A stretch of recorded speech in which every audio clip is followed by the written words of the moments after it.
Hey everyone, it's Ajadang. Today is a budget video where I review what happened in the month of July and what's expected to happen in August. And I'm just gonna jump into it because frankly, I'm annoyed. I did not get paid at all in the month of August or July, and I have no idea what to expect for August. So there we go. Let's kind of rewind back to a video I did a couple years ago about how I get paid, because I know that there is this belief that YouTubers get paid by views, and that is true, but that's not where most of my money comes from. I'm just not that kind of YouTuber. I don't get, honestly, a lot of views compared to people that get hundreds of thousands of views on each and every one of their videos.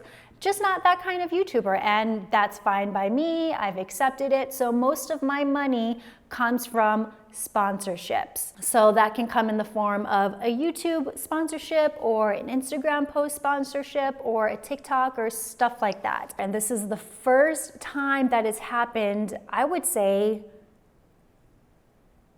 in maybe 3 years. So I kind of thought maybe I had grown out of that phase of, I'm always joking around like, will I get paid? But I kind of always know that I will. But this month apparently, or last month apparently, not the case. So a couple of my outstanding payments, I have one from January, so it's August now.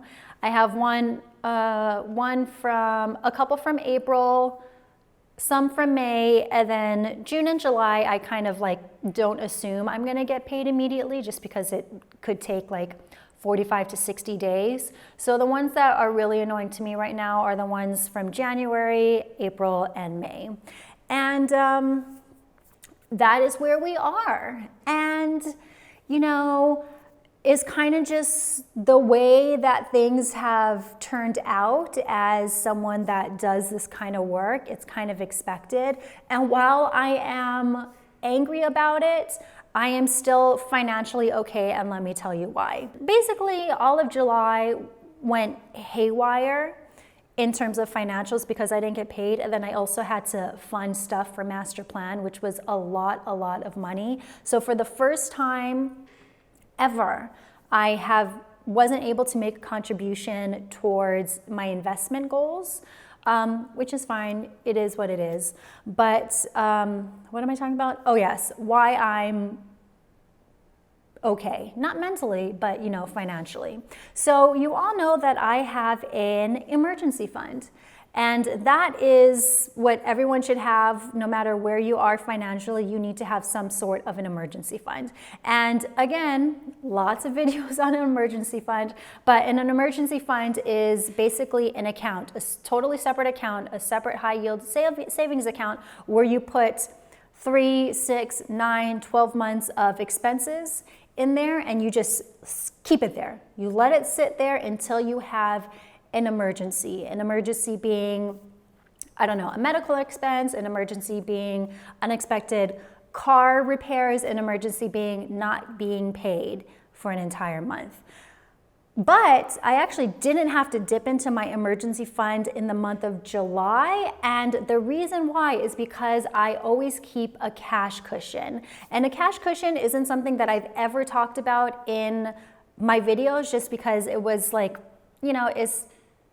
it's really not that big of a deal, I don't think, but since it did help me a lot this month or in the month of July, we'll talk about it now. A cash cushion is a balance that you maintain in your checking account for the sake of, let's say, overdraft fees.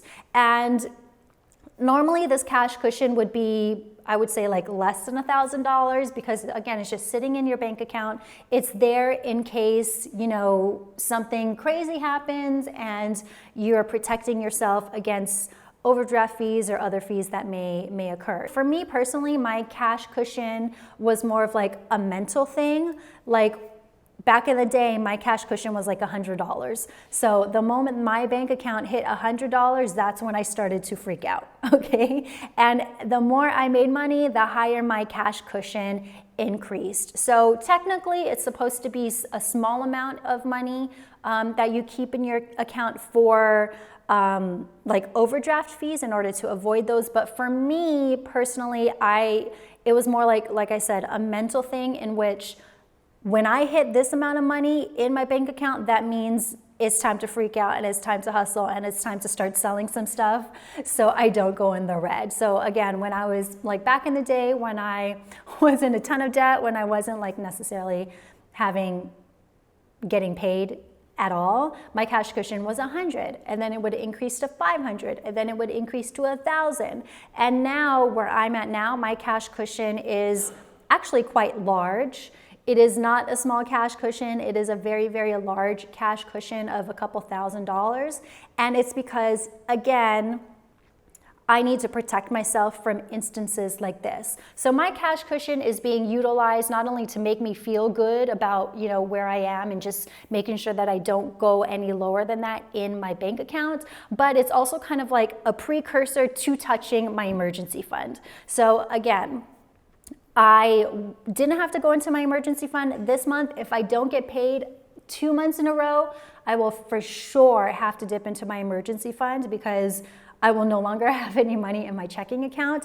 But because I had a cash cushion, I was able to avoid dipping into my emergency fund, and I was able to keep all money that I spent just like from my checking account. So that's kind of like what happened last month. It's kind of a bummer. I've put a lot of people on notice. I tend to be like really patient when it comes to things like the January deal that I still haven't got paid for.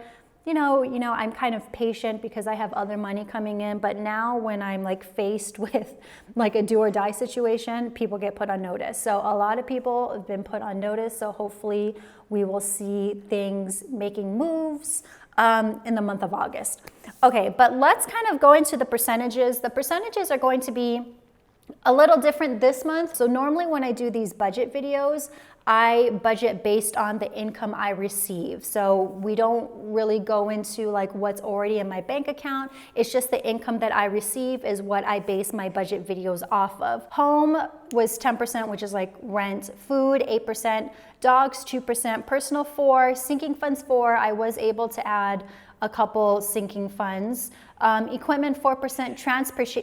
Transportation 2%, and then master plan was 60%. So master plan has never ever been in a budget, I don't think, since last year. I try to keep master plan and ajadang like income and payments separately, but because we haven't been selling, because we just haven't had any planners to sell, we haven't gotten any like income, right, for master plan. However, we are in the process of launching new planners, which should hopefully be happening by the time or within the week that you're watching this video, but who knows, because nothing's going as planned this month.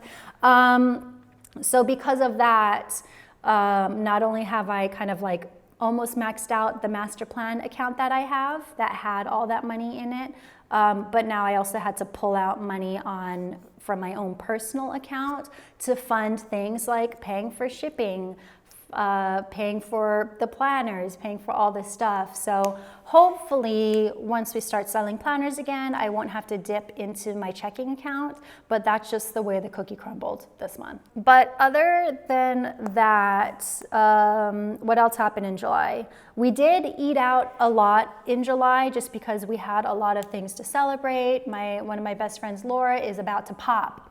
So we went on a couple dinner dates with her to just see her before she has a baby, because who knows the next time that I will see her once that happens, because she'll be busy at that point. And then Brian and I got engaged. So we did a lot of celebrating for that as well. Another thing, I mean, everything else was, so that's why kind of like the food budget was a little large, but if we're honest, it's always pretty large because that's just mostly what we spend our money on. The only other thing was transportation. I haven't spent that much on transportation in over a year, and the reason being is because I had to pay a ticket. But this week, I believe I'm actually scheduled a hearing with I got the ticket in San Diego, it was a parking ticket.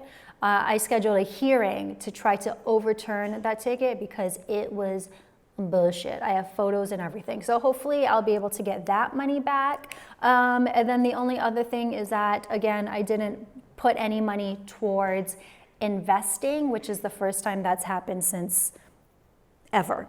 But yeah, in terms of August, hopefully I'll get paid.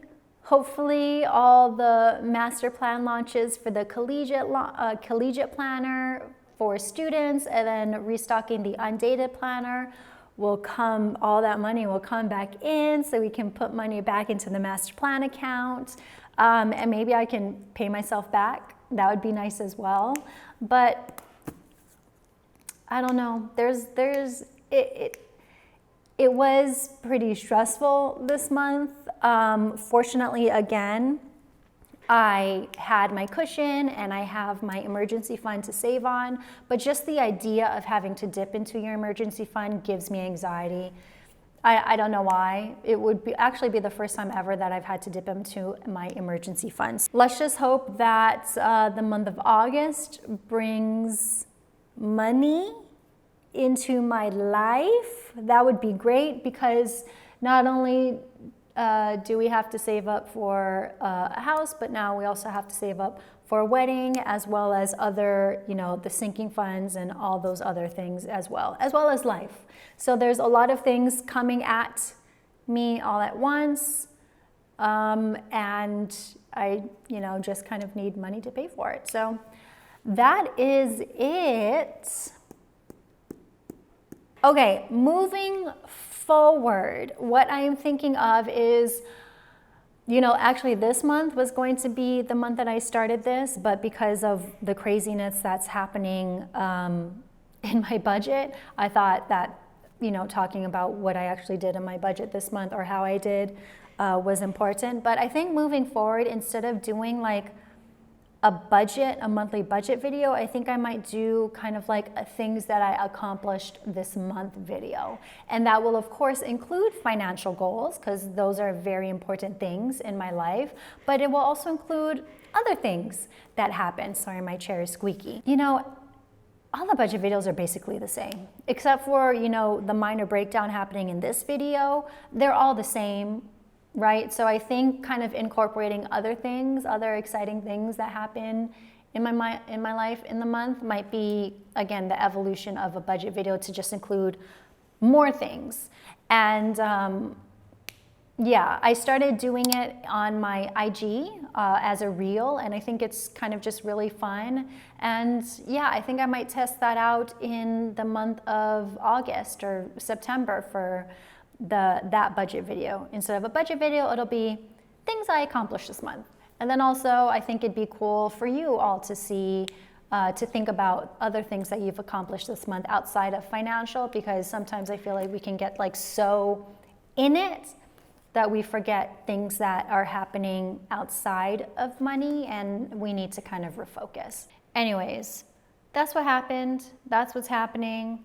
Hopefully, I'll see you next time in better spirits. And if not, I may have to beat someone's ass. Anyways, I'm Ajadang. Thanks for watching. Please like, share, and subscribe. Please watch this video so I can get more AdSense next month, just in case people don't come through. All right, bye.